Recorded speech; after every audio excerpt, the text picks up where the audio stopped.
14 अप्रैल साल 1990 को आतंकियों ने श्रीनगर के सौरा स्थित शेर कश्मीर चिकित्सा विज्ञान संस्थान की हब्बा खातून छात्रावास से 27 साल की सरला भट्ट का अपहरण कर लिया था। कई दिनों तक गैंगरेप करने के बाद सरला का गोलियों से छलनी शव 19 अप्रैल 1990 को श्रीनगर के डाउनटाउन इलाके में मिला था। कश्मीर में उस दौरान जो भी हुआ उसने पूरे देश को झकझोर कर रख दिया था। बीते 36 सालों से सरला भट्ट का मामला कई बार सुर्खियों में छाया रहा। एक बार फिर सरला भट्ट केस सुर्खियों में है। दरअसल जम्मू कश्मीर की स्टेट इन्वेस्टिगेशन एजेंसी ने इस मामले में 36 साल बाद 737 पन्नों की विस्तृत चार्जशीट दाखिल की।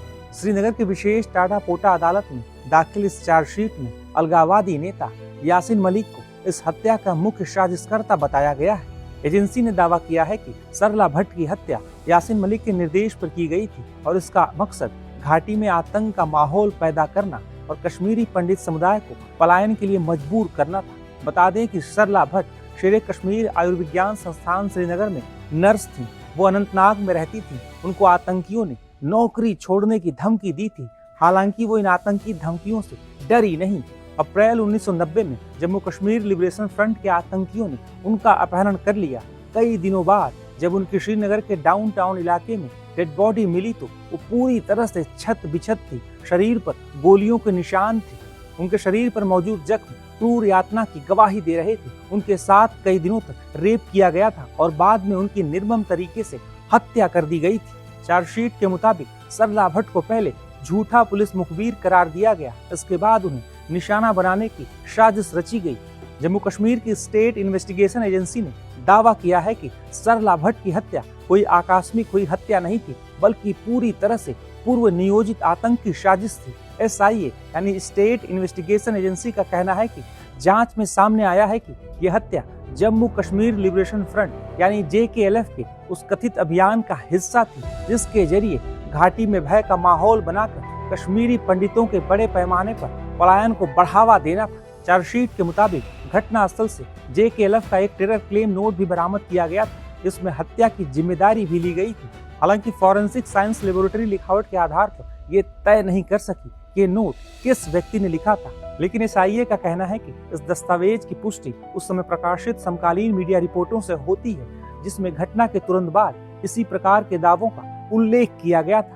जांच एजेंसी ने अपनी चार्जशीट में इलेक्ट्रॉनिक साक्ष्यों में फारूक अहमद डार उर्फ बिट्टा कराटे के एक टेलीविजन इंटरव्यू को भी शामिल किया है। भारतीय साक्ष्य अधिनियम की धारा 65B के तहत प्रमाणित इस रिकॉर्डिंग में बिट्टा कराटे ने कथित तौर पर स्वीकार किया था कि उसने JKLF के निर्देश पर टारगेटेड हत्याएं की थी। बता दें कि 19 जनवरी 1990 से कश्मीरी पंडितों के विस्थापन का जो सिलसिला शुरू हुआ था वो काफी लंबे समय तक जारी रहा। विस्थापन के बाद कश्मीरी पंडित पहले जम्मू पहुंचे और वहां रहना शुरू किया। इसके बाद धीरे धीरे कश्मीरी पंडित देश की राजधानी दिल्ली के साथ साथ कई शहरों में रहने लगे और धीरे धीरे अपनी जिंदगी नए सिरे से शुरुआत की। इस दौरान सैकड़ों कश्मीरी पंडितों की हत्या कर दी गई। कई रिपोर्ट्स के मुताबिक घाटी छोड़ने वाले कश्मीरी पंडितों की संख्या 2.5 लाख से 4 लाख के बीच आंकी जाती है। कई रिपोर्ट्स में इससे कम भी संख्या बताई जाती है। इस विस्थापन के बाद अपना घर द्वार छोड़ने वाले कश्मीरी पंडितों को कई समस्याओं का सामना करना पड़ा।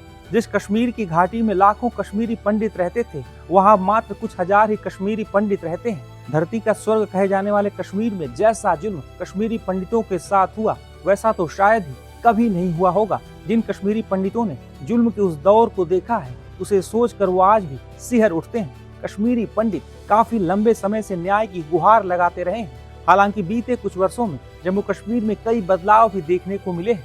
वहीं सरला भट्ट मामले की चार्जशीट दाखिल होने के बाद उनके भाई ने क्या कहा है, सुनिए। आज कश्मीरी हिंदू समाज के लिए एक आशा का दिन है। जो हम पिछले 36 वर्षों से बता रहे थे कि हमारे साथ जो जुल्म हुआ है, जो हमारी बहन बेटियों को, हमारे भाइयों को वहां मारा गया, मौत के घाट उतारा गया और हमारे को विस्थापन का जीवन जीना पड़ा, उसका जिम्मेवार कौन है?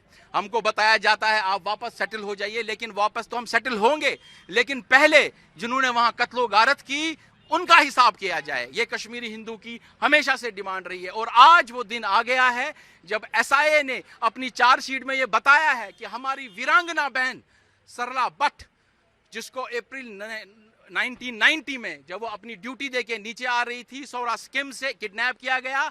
5 आतंकवादी थे, JKLF के थे। आज हमें ये पता लग गया है कि वो पांचों के पांचों JKLF के थे।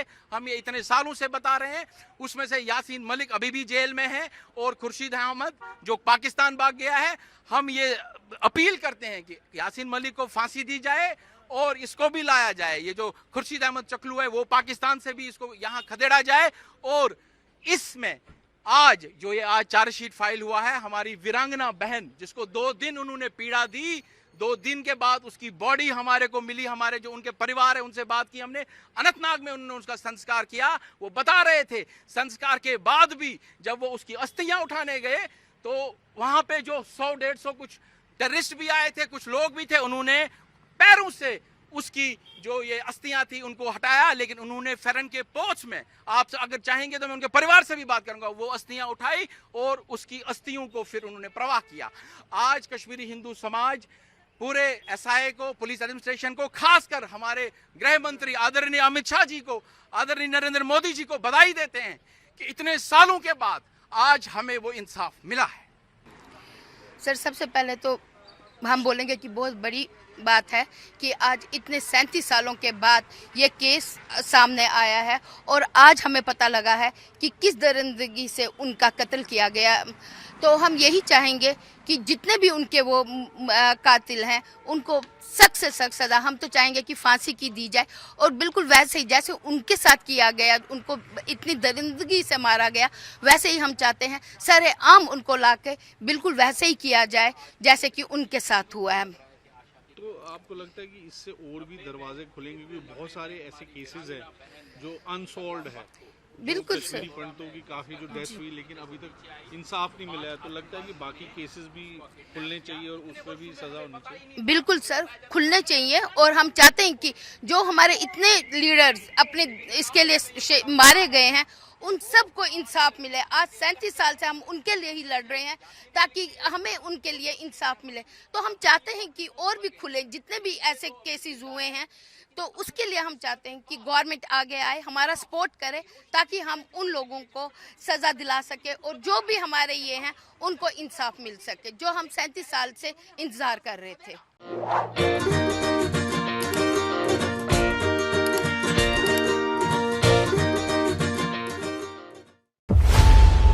खबरों की रणभूमि में यहाँ शोर नहीं सोच लड़ती है, जहां शब्द नहीं फैक्ट्स वार करते हैं और हर सवाल खोलता है सच की नई परत।